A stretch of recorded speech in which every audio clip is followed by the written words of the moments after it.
Welcome back. Devbhumi દ્વારકાની વાત કરીશું, જ્યાં ચાસણા ગામે 22 લોકોનું રેસ્ક્યુ કરવામાં આવ્યું છે.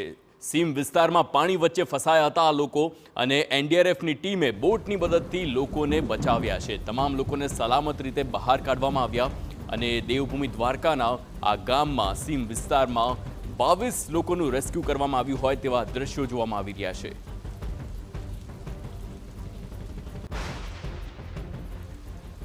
એનડીઆરએફની ટીમે સલામત રીતે તમામ લોકોને બહાર કાઢ્યા છે. ચાસલાણા ગામની આ ઘટના છે, જ્યાં 22 લોકોનું રેસ્ક્યુ કરવામાં આવ્યું છે.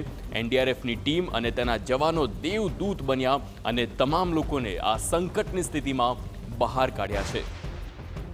તો પાણીમાં એનડીઆરએફની ટીમ આવી અને એનડીઆરએફની કામગીરી ખૂબ જ સરાહનીય જોવા મળી રહી છે, જ્યાં ખુદનો જીવ જોખમમાં નાખીને આ તમામ લોકોને 22 લોકોનું રેસ્ક્યુ કરવામાં આવ્યું છે. તેના દ્રશ્યો સામે આવી રહ્યા છે. કેવી રીતે દિલધડક રેસ્ક્યુના ઓપરેશન સમગ્ર ગુજરાતમાં ચાલ્યા છે, ત્યારે દેવભૂમિ દ્વારકાના દ્રશ્યો સામે આવ્યા.